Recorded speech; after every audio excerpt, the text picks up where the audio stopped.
একটা ঘরকে কেন্দ্র করে এতগুলো ঘরের উৎপত্তি। ওই ঘরটার নাম হচ্ছে কাবা। এটার নাম কি?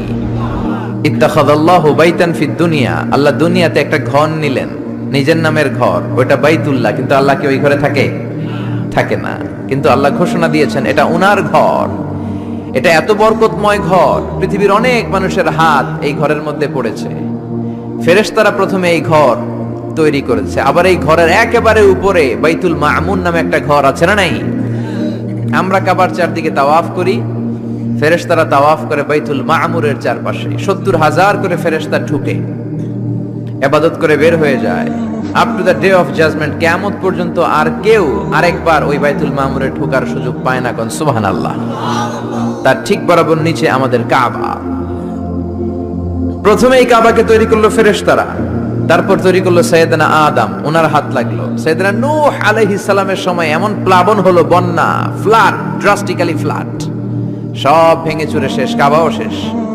নূহ আলাইহিস সালাম নেমে আবার বানালেন। এরপর বানালেন ইব্রাহিম আলাইহিস সালাম। পড়েন সুবহানাল্লাহ। আল্লাহ একটা ফ্রেম দিলেন, ইব্রাহিম এতটুকু উঁচু করবা আমার ঘরটাতে, এতটুকু প্রশস্ত করবা, এতটুকু লম্বা করবা। কিন্তু উনি তো এত লম্বা না, এত লম্বা করবে কেমনে? নাগাল পায় না। বানানোর পরে দাঁড়িয়ে আছে, আর উপরের দিকে উঠতে পারে না। আল্লাহ বললেন, don't worry about it, I am sending a beautiful stone from paradise. আমি জান্নাত থেকে একটা স্পেশাল পাথর পাঠিয়ে দিচ্ছি ইব্রাহিম, ওইটার উপরে দাঁড়াও। উপরে উঠতে মন চাইলে উঠে যাবে, নিচে নামতে মন চাইলে নেমে যাবে। মাকাম ইব্রাহিম, জান্নাত থেকে আসা ওই পাথর কাবা ঘরের পাশে আজও আছে না নাই? উনি দাঁড়ালেন, উপরে ওঠা দরকার উঠে যেত অটোমেটিক, নিচে নামা দরকার নেমে যেত। উনিও কাবাঘর বানালেন, ওনার কলিজার টুকরা ইসমাইলও বানালো। কি বাপ আর কি বেটা! কাবাঘর ঝাড়ু দিলেন, তাহেরা বাইতি আলি তাইফিনা ওয়াল আকিফিনা ওয়ার রুকআইস সুজুদ। নবী হয়ে কাবা ঝাড়ু দিতে পারে, মসজিদ ঝাড়ু দিতে পারে, কিন্তু আমরা মসজিদ ঝাড়ু দিতে চাই না। এরকম আছে না নাই? মসজিদেরি ঝাড়ু বারদার ও কামারে হাত, শোনো আমার মুনাজাত, শোনো শোনো ইয়া ইলাহি আমার মুনাজাত, শোনো আমার মুনাজাত। পড়েন আমিন। এজন্য মসজিদের জন্য দরদ থাকার দরকার আছে না নাই? কাজী নজরুল আল্লাহর কাছে দোয়া করলেন, আল্লাহ মসজিদের পাশে আমার কবর করে দিও। কবুল করলেন কে? মসজিদেরি পাশে আমার কবর দিও ভাই, যেন গোরে হতেও মুয়াজ্জিনের আযান শুনতে পাই। আমার গোরের পাশে দিয়ে ভাই নামাজিরা যাবে, পবিত্র সেই পায়ের ধ্বনি এ বান্দা শুনতে পাবে। গোরা যাবে হতে গুনাহগার পাইবে রে হাই, মসজিদেরি পাশে আমায় কবর দিও ভাই।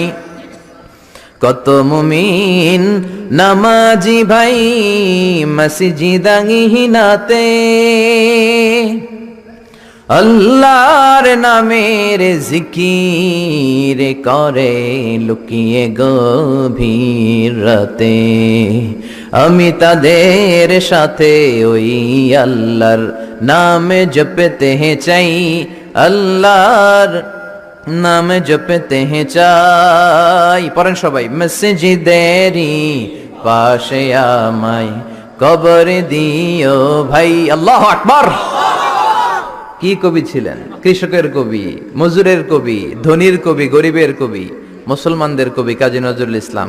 আজীবন ইসলামের পক্ষে লিখেছেন, আজীবন বিশ্বনবীর পক্ষে লিখেছেন, আজীবন কোরআনের পক্ষে লিখেছেন। এজন্য তার শেষ দোয়াটাকে কবুল করে নিয়েছে কে? মসজিদের পাশে ওনার কবর আছে না নাই? কোথায়? ঢাকা বিশ্ববিদ্যালয়ে। গেছেন আপনারা? চমৎকার মসজিদ এই পাশে, প্রতিদিন কবর থেকে আজান শুনে, কিন্তু ওনার কবরের উপর বসে আবার বাদাম খায়। কপত কপতে আছে না নাই? এক ছেলে এক মেয়ে বাদাম খায়। এগুলো থেকে আমাদেরকে বেঁচে থাকতে হবে। এই ক্রাইসিস থেকে আমাদেরকে বেরোয় আসতে হবে। ইসলামী যে কৃষ্টি কালচার, তাহজিব, তামাদ্দুন আল্লাহ আমাদেরকে দিয়েছে, এটাতে বরকত বেশি না কম?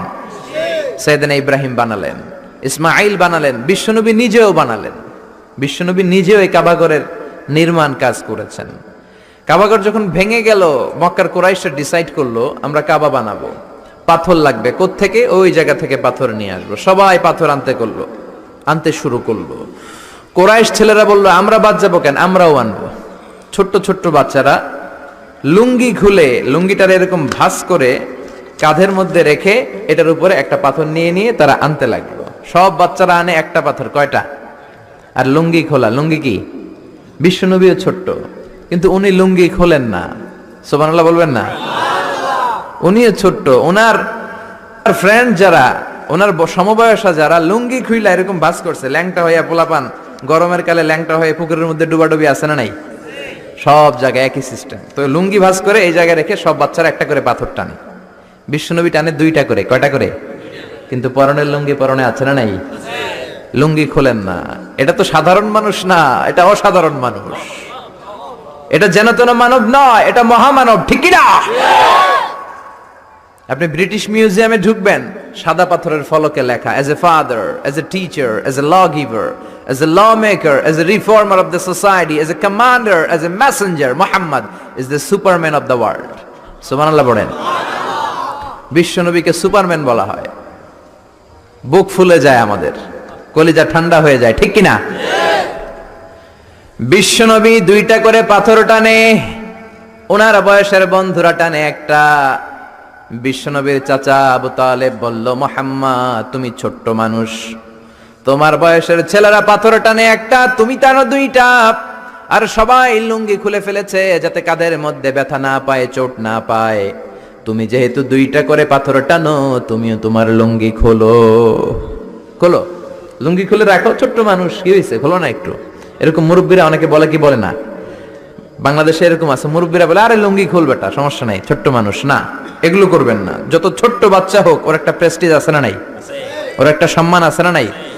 এখন থেকে যদি এই অসম্মানগুলো শিখান, ইচ্ছা মতো ঘুষ খাবে, ঘুষ খাইয়া কোপায় ফেলবে সব। শরম থাকবে না, লজ্জা থাকবে না, টেবিলের উপর দিয়েও নিবে, নিচ দিয়েও নিবে, এরকম বেয়াদব আছে না নাই? বিশ্বনবী বললেন, চাচা আমি খুলবো না। কি বললেন? চাচা আই ফিল শাই, আমার লজ্জা লাগে, আমি খুলবো না।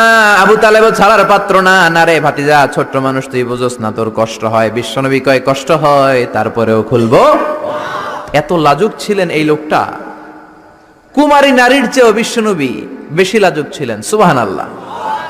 ও চাচা, আমি এমনিই পারি, আমি দুইটা করে পাথর টানবো, সমস্যা নাই, লুঙ্গি খুলবো না। আবু তালেব ছাড়ার পাত্র নয়। আবু তালেব বলে, ভাতিজা তুমি লুঙ্গি খোলো। বিশ্বনবী তো লুঙ্গি খোলে না। এটা তো সাধারণ নবী না, এটা অসাধারণ নবী। ঠিক কিনা? 5 বছর হালিমার বাড়িতে ছিলেন। হালিমা দুধ খাওয়ালো। হালিমা বলল, মুহাম্মদ রে দুধ খাওয়াতে নিলাম, কিন্তু আজীব তামাশা, আমার ডান স্তনের দুধটা খায়, বাম স্তনের দুধ তো খাওয়াতে পারি না, বাম স্তনের দুধটা মুখে ঢোকাতে পারি না। 5টা বছর ছিল, 2 বছর দুধ খাইলো, একদিনের জন্য আমার বাম স্তন টাচ করে নাই। কারণ হালিমার আরো কয়েকটা ছেলে মেয়ে ছিল। উনাইসা নামে এক মেয়ে ছিল, সাইমা নামে আরেক মেয়ে, আব্দুল্লাহ নামে এক ছেলে। এরাও দুধের বাচ্চা ছিল। বিশ্বনবী যদি একাই 2 স্তনের দুধ সাবার করে ফেলেন, তাহলে দুধ ভাই বোনরা খাবে কি? 2 বছর বাচ্চা মুহাম্মদ ইনসাফ প্রতিষ্ঠা করেছেন। কোন ঠিক কিনা? আবার হালিমা বলে, এই ছেলেটারে আমি 5 বছর রাখলাম, এই 5 বছরে কোনোদিন কুরাইশি মুহাম্মদ রে কান্না করতে দেখি নাই। শুধু একটা সময় কান্না করত।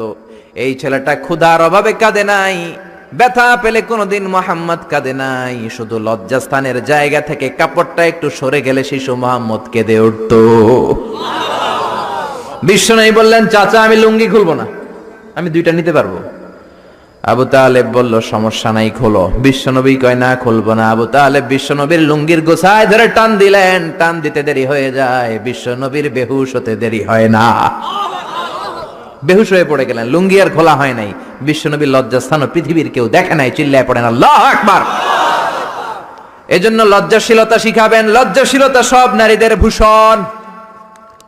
দৌলতপুর বাইতুন নূর জামে মসজিদ, এই বাইতুন নূর ধরে ধরে এত কথা চলে আসছে, ঠিক কি না? বাইতুন নূর এসেছে কাবা ঘর থেকে। এই কাবা ঘর ইব্রাহিম আলাইহিস সালাম বানালেন। বানানো শেষ, আল্লাহ বলেন, ইব্রাহিম আজান দাও। কি দাও? জোরে বলেন, কি দাও? আজান দেননি আপনারা নাকি খালি মুয়াজ্জিন দেয়? আপনিও দিবেন। আজান দিলে মর্যাদা বাড়ায় কে? আতওয়ালুল আ'নাকি ইয়াউমাল কিয়ামা, দুনিয়ার বুকে যারা আযান দিবে কিয়ামতের দিন তাদের গলাগুলো সবার চাইতে জিরাফের মতো উঁচু হয়ে থাকবে।